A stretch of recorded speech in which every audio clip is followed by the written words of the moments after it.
The phenomenal and obscure life of Charley Pride. When you think of a notable Charley, you might think of the pop singer Charlie Puth, the great legend Charlie Wilson, or maybe even the animated character Charlie Brown. But that's not the Charlie I'm here to talk about. I'm here to talk about one that seemed to slip through the cracks, Charley Pride. Charley Pride was a singer, guitarist, and even baseball player. But before I even get to that, I have to start from the beginning. He was born on March 18th, 1934, to a family that had ultimately 10 siblings, leading him to feel like he was always in the background. He joined the Army for a short while and then joined the Negro Leagues, which was big for the time because Black people were not in baseball like that, which he had been playing baseball his whole life, but making it to the Negro Leagues was the next step. But in the back of his mind, he knew what his true passion was, and it was music. So in 1958, he went down to Sun Studio and started recording songs. And he also started going to clubs and other places to find any type of exposure that can get him into the music scene.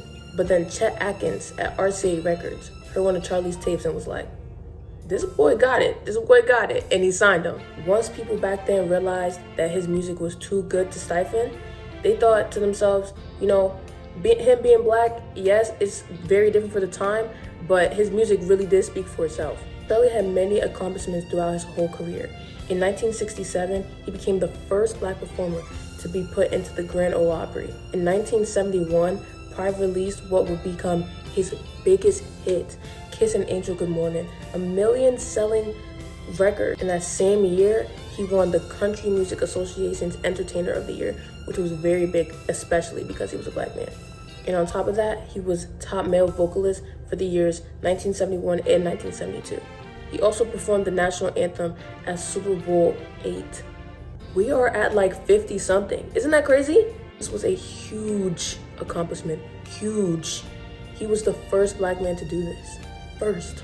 In 2020, the CMAs told Charley Pride that he would receive the Lifetime Achievement Award for country music. That's insane. The CEO of CMA, the CEO, explained that Charley Pride is the epitome of a trailblazer. Epitome. Few other artists have grown country music's rich heritage like Charley Pride has. Those are direct words. In other words, Charley Pride was that guy. He was that guy. Over the course of his career, he received 3 Grammys, 3 CMAs, 3 AMAs. He was nominated for multiple Oscars as well as other awards. He was named country music's first Black superstar. The first to ever do it.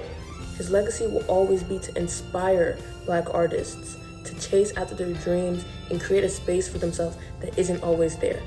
And I think that's a beautiful message.